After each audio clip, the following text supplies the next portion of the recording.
안녕하세요. 바른마음 가족학교에 오신 모든 여러분들을 진심으로 환영합니다. 만나 뵙게 되어서 반갑습니다. 바른마음 가족학교에서는 소피 루이스의 가족을 폐지하라. 부제 우리가 아직 보지 못한 세계를 상상하는 법이라는 책을 읽어보려고 합니다. 실내에 불이 났습니다. 어떤 그룹은 비상구를 향하여 서로 먼저 나가려고 달려갔지만 너무 무질서해서 끝내 비상구 앞에서 탈출을 하지 못하고 있고요. 다른 그룹은 침착하게 질서 정연한 모습으로 위급한 상황을 잘 넘기고 있는 모습입니다. 이 두 이미지를 보더라도 무질서와 질서의 느낌을 가질 수 있을 것 같은데요. 앞으로 수업을 통해서 질서라는 말을 많이 사용할 예정이라 이런 질서라는 이미지를 머릿속에 잘 그려 놓으시기 바랍니다. 이런 질서는 안정과도 깊은 연관이 있다는 것도 기억해 놓으시면 좋으실 것 같습니다. 미래 어느 날 가족이 사라져 버리는 가족제도 폐지가 완성되면 어떠한 일이 일어날까요? 말리노프스키라는 인류학자는 자신의 연구를 통해서 가족은 성의 무질서 속에서 질서를 세우는 역할로 사회에 안정을 가져다주는 문화적 기능이 있다고 주장을 했는데요. 만일 말리노프스키가 미래 가족 폐지를 보게 된다면 어떤 진단을 내릴까요? 아마도 가족 해체와 공공 돌봄 중심 사회는 질서를 위한 권위와 억압의 약화로 무질서를 불러오고 이는 문화 붕괴를 초래한다고 했을 것 같은데요. 왜 이러한 생각을 유추할 수 있는지는 말리노프스키 이야기가 저희 바른마음 가족학교 수업에 소개되니 그때 더 자세하게 알아보도록 하겠습니다. 소피 루이스의 가족을 폐지하라를 읽으면서 가족 제도에 대한 급진주의와 보수주의의 관점을 비교하고 가장 현실적인 문제인 돌봄을 대하는 보수주의와 급진주의의 충돌과 접점을 알아보겠습니다. 아울러 보수주의 인간관과 가족관으로 미래 사회를 예측해보고 문화 보존자의 사명을 가지도록 하는 것이 이번 가족 수업의 목표입니다. 이러한 의미로 바른마음 가족학교 수업은 전통과 급진 사이 소피 루이스와 보수주의자의 대화라는 이름으로 진행됩니다. 전통과 급진 사이 소피 루이스와 보수주의자의 대화 바른마음 가족학교는요. 총 4강으로 이루어져 있고요. 1강은 가족은 자연스러운가에서는 가족 제도에 대한 현대 사회의 시각과 보수주의와 급진주의의 관점으로 바라보는 가족에 대해서 이야기를 해보고요. 2강 소피 루이스의 급진적인 상상에서는 그녀가 주장하는 내용을 발췌해서 읽어보고 또 그녀가 주장하는 가족의 정의와 그에 따른 돌봄의 형태, 그리고 가족의 대안으로 내놓은 근족의 개념에 대해서 알아보도록 하겠습니다. 아울러 급진적인 페미니즘의 자유와 보수주의의 자유 개념을 비교하면서 그의 영향을 받는 가족에 대해서도 살펴보도록 하겠습니다. 3강 보수주의 가족관에서는 보수주의 핵심 키워드라고 할 수 있는 전통, 질서, 책임을 보수주의 아버지인 에드먼드 버크와 그의 제자라 할 수 있는 러셀 커크 중심으로 이야기를 해보고요. 소피 루이스의 주장에 대한 이들의 반박을 알아보도록 하겠습니다. 마지막 4강에서는 현대사회의 가족과 돌봄이라는 주제를 가지고 보수주의와 소피 루이스의 충돌과 그 접점 지점을 살펴보고 보수주의자로서 저희들이 변해가는 사회 속에서 우리들의 인식의 전환을 가져오는 가족을 진지하게 생각해보고 또 2050년의 미래 가족을 상상해 보면서 오늘의 우리는 어떠한 선택으로 미래 사회를 후세대에게 물려주어야 하는지 생각을 하면서 마무리를 하려고 합니다. 수업을 시작하기 전에 책의 목차를 살펴보도록 하겠습니다. 가족을 폐지하라는 총 4가지의 제목으로 이루어져 있고요. 각 제목은 그치만 난 우리 가족을 사랑한다고 어떤 가족을 폐지한다는 거야. 가족 폐지론의 간략한 역사, 가족의 대안도 확장도 아닌으로 이루어져 있습니다. 이 아름다운 여인이 바로 소피 루이스고요. 1988년에 태어난 아주 젊은 학자입니다. 눈길이 가는 부분은요, 아이는 유전에 의한 소유물, 기존의 가족 개념 부셔야 함을 주장, 완전한 대리모에 대한 비판적 유토피아적 이론이라고 하는 첫 글을 발표하면서 등단을 하였고요. 이후 가족 폐지를 옹호하면서 우리가 오늘 읽을 가족을 폐지하라라는 책을 발간하게 됩니다. 조금은 따분하기도 하고 처음 접하는 단어들이나 개념들로 조금은 어려울 수도 있겠지만 끝까지 함께 해주시길 바라면서 그럼 전통과 급진 사이 소피 루이스와 보수주의자의 대화 바른마음 가족학교 수업을 시작하도록 하겠습니다. 1강 가족은 자연스러운가? 가족은 언제부터 시작되었을까요? 혹시 생각해 보신 적 있으신가요? 생각해 보지 않으신 분이 더 많으실 것 같은데요. 저희 바른마음 가족 수업에 잘 오셨습니다. 함께 생각해 보면 좋을 것 같아요. 가족이라는 제도는 오랜 세월 동안 사회의 근간을 이루는 중요한 역할을 해왔습니다. 가족은 가족 구성원인 개인을 보호할 뿐 아니라 혈연 집단을 토대로 안정된 질서에서 오는 안전함과 따뜻한 유대를 제공하며 개인의 성장과 공동체의 지속성을 뒷받침해 왔습니다. 이런 구조의 가족 제도를 바라보는 흐름 중 하나가 바로 보수주의입니다. 보수주의는 인간을 불완전하게 여기는 전통을 중요시 여기며 자유의 토양으로 질서를 존중할 뿐 아니라 권위를 통하여 질서를 유지합니다. 참고로 권위와 권위주의는 다르고 권위와 권력은 또 다르다는 것을 말씀드리고요. 이 이야기는 3강에서 자세하게 이야기해 보도록 하겠습니다. 또한 보수주의는 급진적인 변화보다는 점진적인 개혁을 통한 안정을 강조합니다. 특히 보수주의는 가족 제도를 사회 질서의 중심에 두는데요. 그 이유는 바로 사회 안정의 지속을 위한 것입니다. 특히 질서는 권위로 유지되어 왔고 이러한 입장에서 가족은 마땅히 보호받아야 할 가치로 여겨지며 사회의 건강한 발전을 위해 가족 제도의 틀을 유지하려는 노력이 이어져 왔습니다. 그런데 이 시대의 현대 가족은 전 세계적으로 어려움을 겪고 있는데요. 우리나라 역시 예외는 아닙니다. 우리나라의 현대 가족은 문화적으로, 사회적으로 여러 문제에 봉착하게 되었는데요. 현재 우리나라는 사회적으로 전통 가족의 해체가 가속화되고 있습니다.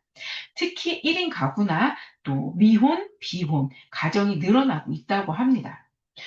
무엇보다 우리나라는 OECD 국가 중 가장 낮은 출산율로 이러한 저출산 문제를 해결하기 위하여서 얼마 전에 기업에서는 출산 장려금을 정책으로 도입을 하고 있기도 하고요.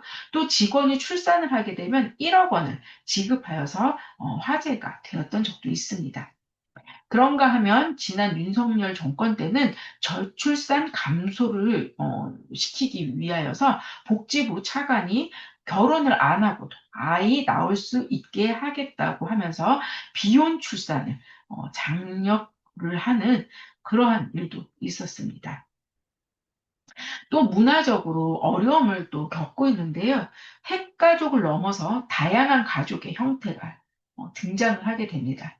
이는 세대 간의 가치관의 혼돈이 시작이 되고 또 세대 간, 그러니까 부모와 자녀 세대 간의 갈등이 시작되었음을 의미하고 있다라는 점에서 심각하게 저희들이 생각해 보아야 하고요. 또 인터넷과 핸드폰이라고 하는 것이 등장을 하게 되면서 서로 가족들 간의 대화를 해야 되는데 인터넷을 보고 또 핸드폰을 들여다보고 있기 때문에 어, 급격하게 대화는 줄어들고 그러다 보니까 가족 구성원들 간의 유대감이나 정서적인 거리감이 과거와 비교해 본다면은 많은 차이가 난다고 할 수 있겠습니다. 또한 맞벌이 부부가 굉장히 많이 증가가 되면서 사실 전통 가족의 여성의 역할은 어렵게 되었습니다. 그러다 보니 자연스럽게 자녀를 돌보는 일에 대해서 여성들은 버거움과 부담을 느끼고요. 그러한 여성들의 목소리는 자연스럽게 커지고 있습니다. 아울러 부모님을 모시는 가족도 점점 줄어들게 되었고, 지금은 거의 사라진 가족의 형태라고 봐도 무방할 것 같습니다. 그런데 여기서 중요한 점이 하나 있는데요. 왜 이렇게 전 세계적으로 그것도 너무나도 갑작스럽게 가족에 대한 변화가 급격하게 이루어지고 있는지 질문이 생기지 않나요? 그것은 바로 개인을 자율적인 존재로 규정하는 자유주의 문화의 영향이 크다라고 저는 생각하고 있는데요. 자유주의는 개인의 표현과 선택, 그리고 정체성과 관계에 대한 자율성, 그리고 다양성을 존중하는 것을 핵심 가치로 여기기 때문에 타인에게 피해가 되지 않는다면 개인은 자기 자신의 삶을 자유롭게 설계할 권리가 있다고 주장을 합니다. 그래서 지금의 자유주의 문화는 곧 표현의 자유, 또 다양성을 존중하고 자기 결정권 이런 것들로 이루어져 있고 바로 이러한 것들이 가족을 위태롭게 만드는 문화의 주축이 되었다라고 생각하시면 되고요. 우리가 오늘부터 계속 배우게 될 소피 루이스와 같은 급진주의자들에게는 바로 이런 자유주의 문화가 큰 선물을 주는 문화가 되었습니다. 이런 이해를 가지고 계시면서 소피 루이스의 가족을 폐지하라 책 표지를 잠시 보도록 하겠습니다. 이것이 바로 가족을 폐지하라 책 표지인데요. 가족을 폐지하라라는 근원적인 의미는 돌봄과 해방을 위한 선언이라는 급진적인 말로 소피 루이스는 표현을 하고 있습니다. 자유주의 문화의 선물이 맞죠? 그나저나 여러분들은 가족이 폐지된 그 상태가 상상이 되나요? 소피 루이스는 우리가 아직 보지 못한 세계를 상상하는 법이라는 표현으로 가족 폐지를 상상하고 또 그것을 이루려고 하고 있는데요. 그녀는 가족을 사랑의 공간으로 보지 않고 오히려 국가와 자본이 돌봄을 사유화하고 있다고 비판을 하고 있습니다. 그럼 이제 본격적으로 가족을 폐지하라를 읽으면서 계속 이야기를 해보도록 하겠습니다. 가족이란 뭘까? 해체해보자. 혹시 책이 있으신 분은 페이지 숫자를 적어 놓았으니 같이 찾아보시면서 저와 함께 읽으시고요. 책이 없으신 분은 제가 대표로 읽어보도록 하겠습니다. 가족은 근본적으로 우리 사회가 돌봄을 사적인 문제로 치부한다는 것을 내포한 단어다. 신생아가 가족을 이루는 로맨틱한 한 쌍의 선물이라는 걸 법적으로 인정해주는 장치가 가족이고 또 심신이 완전 탈탈 털린 부모들의 지옥도가 끊임없이 언급되는 곳 역시 가족이다라는 이야기를 합니다. 부부, 핏줄, 유전자, 자손의 소유 개념에 그리고 공동이 누릴 수 있어야 하는 것의 사유화에 입각한 가족은 대중적인 유기체가 아니라 국가 제도일 뿐이다. 통치 수단으로서 가족이다. 라는 이야기를 페이지 15페이지에서 27페이지에 걸쳐서 이야기를 하고 있습니다. 돌봄은 여성이 아닌 사회적 이슈다라는 2021년 기사 헤드라인만 보아도 이제 더 이상 돌봄은 전통적 여성의 역할이라고만 보기 어려운 사회라고 할 수 있겠습니다. 또한 소피 루이스는 가족이 공동이 누릴 수 있어야 하는 것을 사유화한다라고 비판을 하면서 공공 돌봄을 주장하고 있는데요. 이참에 돌봄의 개념을 보는 것이 좋을 것 같습니다. 돌봄이라는 말은 도움이 필요한 사람, 특히 노인, 어린이, 장애인, 또 환자, 이러한 사람들을 보살피고 관심을 가져주는 행위를 의미한다라고 하는데요. 현대 사회에서는 가정 안에서의 돌봄 개념이 점점 사회와 국가 중심으로 확대되고 있습니다. 이번에는 파시즘적 참가와 가족으로 가족 제도를 비판하고 있는 가족을 폐지하라를 계속 읽어보도록 하겠습니다. 이성의 규범적 가정과 그것이 양산하는 출세지향적 근면함에 대한 진지하고 직설적이고 파시즘적인 참가는 차고 넘친다.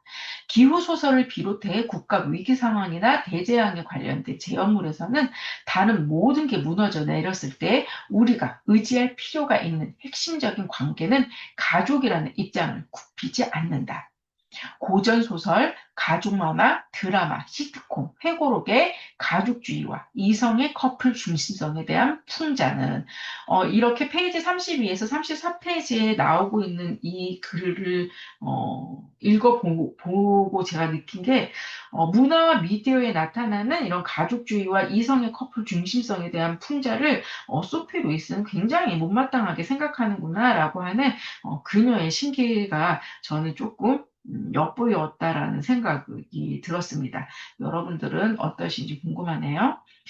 또 이 글 읽어보도록 하겠습니다. 아름다운 세상아, 너는 어디 있니? 내 유년 시절 연인과 꾸리기로 결심한 정상 가족의 단란함 속에 이 말이 무슨 말이냐면은요, 아름다운 세상아, 너는 어디 있니라고 물어볼 때, 내 유년 시절에 연인과 꾸리기로 결심한 정상 가족의 단란함 속에 그 아름다운 세상이 있지라고 대답을 한다면 우리는 바로 이 소설, 어떤 소설이죠? 가족주의와 이성의 커플 중심이 된 이 소설에 낚인 것이다라고 이야기를 하고 있습니다. 또 37페이지에서는 이런 텍스트로 가족을 설명을 하고 있는데요. 가족이야말로 비현실적이고 유토피아적이다. 또 페이지 147페이지에서는요, 이런 텍스트로 가족을 설명을 합니다. 가족적이라고 하는 것은 유토피아적이고, 그런 유토피아적 잠재력이 있는데, 그것은 바로 상호 돌봄, 상호 의존, 소속감인 듯 하다. 어, 이렇게 소개해드린 텍스트를 가지고 잠시 멈추어서 가족이란 우리에게 무엇인지 몇 가지 질문을 하고 또 대답을 하면서 우리 각자가 가족에 대해서 진지하게 생각을 해보도록 하겠습니다. 지금까지 쭉 읽어본 소피 루이스의 텍스트에 의하면 가족은 돌봄을 사유화하고 있다고 비판을 하고 또 다른 한편으로 가족을 억압과 위계의 구조로 설명을 하고 있는데요. 과연 가족은 여성과 개인을 억압하려는 것일까요? 아니면 가족 구성원인 개인을 보호하려는 것일까요? 또한 소피 루이스의 텍스트에 의하면 가족은 정상 가족 이데올로기를 무기로 정상과 비정상의 이분법으로 나누고 비정상에 해당하는 다양한 가족 형태를 배제하는 파시즘적인 찬가의 도구가 바로 가족이라고 설명을 하는데요. 과연 그럴까요? 이 두 가지 물음에 어떠한 대답을 하실지 굉장히 궁금합니다. 가족은 억압인가 보호인가? 또 가족은 배제의 도구인가? 라는 이 물음 배후에는 어떠한 관점이 자리를 잡고 있습니다. 한번 살펴보도록 하겠습니다. 가족을 이렇게 억압적인 관점과 보호적인 관점으로 나누어서 살펴보려고 하는데요. 먼저 급진 페미니즘, 마르크스주의, 또 정신 분석학은 억압적인 관점의 핵심 이념입니다. 반면 보호적 관점은 보수주의, 공동체주의, 유교적 전통이 해당이 되고요. 바로 이들의 핵심 이념이 보호적인 관점이겠죠. 그리고 이제 대표 사상가들은요, 보호적 관점의 대표 사상가들은 에드먼드 버크, 러셀 커크, 보수주의자들이고요. 공동체주의자들은 오늘 저희들이 언급하지 않기 때문에 여기에서 더 이상 언급은 하지 않겠습니다. 그리고 유교적 전통에서는 공자를 대표 사상가로 들 수 있고요. 억압적인 관점에서는 소피 루이스, 마르크스, 엥겔스, 프로이트를 대표 사상가로 우리가 나뉘어서 생각해 보면 될 것 같습니다. 또 가족을 바라보는 보수주의와 또 급진주의를 저희들이 좀 비교를 해서 생각을 해보면은 더 좋을 것 같아서 제가 표를 한번 만들어 봤는데요. 소피 루이스는 급진주의자이면서 가족 폐지론자입니다. 그들의 핵심 가치는 탈가족화에서 가족을 폐지해야 된다고 이제 해체해야 된다라고 주장을 하고 있고 그들이 주장을 하는 이유는 바로 급진적인 평등을 위해서 가족을 해체하고 탈가족화를 주장을 하는 것입니다. 그리고 이렇게 가족이 폐지가 되었을 경우에는 공공 돌봄으로 사유화된 돌봄을 공유하려고 하는 경향을 나타내 보이게 됩니다. 근데 중요한 것은요, 소피 루이스 같은 경우에는요, 인간 존재를 유동적인 존재, 다시 말해서 움직일 수 있는 존재입니다. 그래서 사회 구조 속에서, 관계 속에서 인간 존재를 이야기를 하고 있기 때문에 얼마든지 인간 존재가 재구성이 됩니다. 그래서 젠더라든지 그런 트랜스젠더라는 이미지가 바로 이런 페미니즘에서 나오게 되는 거고요. 그 바로 그들이 또 급진주의자이죠. 그렇기 때문에 이런 인간 존재에 대한 이해를 가지고 계시면, 왜 가족을 자꾸만 이렇게 해체시키고, 재구성하여서, 그러니까 재구성한다는 것은 바로 다양한 가족이죠. 이러한 다양한 가족 안에서 공공 돌봄을 주장을 하는지를 이해하실 수 있을 것입니다. 그리고 이런 소피 루이스와 같은 급진주의자들은요, 억압의 기초 단위를 가족으로 지목을 합니다. 그렇기 때문에 이 자유 개념이 굉장히 중요한데요. 바로 소피 루이스나 급진주의자들, 또 가족 폐지론자들은 가족으로부터의 해방이 자유라고 주장을 하게 되고요. 국가와 사회에서 공공 돌봄으로 가족 대안으로서 국가와 사회는 그 역할을 할 수 있다라는 이야기를 또 하고 있습니다. 그다음에 요즘에 굉장히 핫한 이슈가 되고 있긴 하는데요. 바로 성량, 역할입니다. 여성과 남성의 역할이 사회적 구성물이기 때문에 바로 젠더라고 하는 용어를 사용하여서 이제 페미니스트들이 가족을 자꾸 재구성시키려고 하는 것이고요. 이러한 소피 루이스나 급진주의자들 또 가족폐지론자들이 사회를 어느 방향으로 이끌고 있냐면은 가족 해체 그리고 공공 돌봄의 사회로 저희들을 이끌고 있습니다. 반면에 그와 커크가 주장하는 보수주의자들은요 가족 수호론을 옹이합니다. 그들에게 있어서 핵심 가치는 전통, 질서, 책임이고요. 바로 요 전통, 질서, 책임은 3강 보수주의 가족관에서 저희들이 아주 자세하게 배우니까 요 정도만 기억하고 계시면 될 것 같고요. 중요한 점은 바로 보수주의자들에게 있어서 인간 존재는 이러한 소피 루이스나 급진주의자들과는 확연히 다른 인간 존재를 전제한다라고 하는 것입니다. 바로 그들이 주장하는 인간 존재라고 함은 불완전한 존재로서의 인간입니다. 그렇기 때문에 보수주의자들은요, 인간은 불완전하기 때문에 통제가 되어야 되고 절제가 되어야 하는 존재라는 것을 누누이 주장을 하고 또 설명해 냅니다. 그렇기 때문에 가족이라는 역할 역시 이러한 불완전한 존재들이 모여서 도덕을 이루고 이러한 도덕이 문화를 계속적으로 전달하는 그러한 가치를 갖는 가족으로서의 역할을 주장을 하는 것이 바로 또 보수주의라고 생각하시면 됩니다. 그리고 이 부분이 정말 중요한 부분인데요. 가족으로부터의 해방을 부르짖는 소피 루이스나 급진주의와는 다른 자유 개념을 갖는데요. 바로 불완전한 존재로서의 인간은 질서라고 하는 그러한 권위와 억압 속에서 책임의 자유라는 개념을 갖게 됩니다. 이 부분은 조금 이따가 더 자세하게 이야기를 할 테니까는요. 요즘에 요 정도로만 설명을 하도록 하겠습니다. 그리고 이제 국가와 사회에서의 가족은 도덕적인 공동체로서의 역할을 하고요.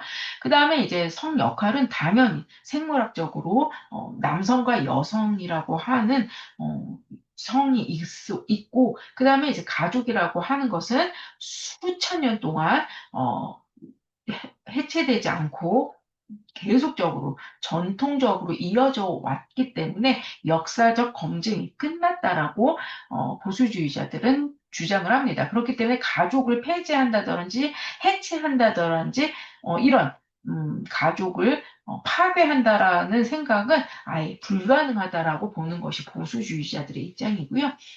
보수주의자들이 이끄는 사회의 방향은 바로 이런 전통 가족들의 형성된 사회로서 질서와 이러한 질서 안에서 안정을 갖고 있는 사회, 그리고 이러한 안정된 사회를 계속적으로 시키려고 하는 시민들이 형성되는 사회를 바로 이끈 자들이 보수주의자들이라고 생각하시면 됩니다.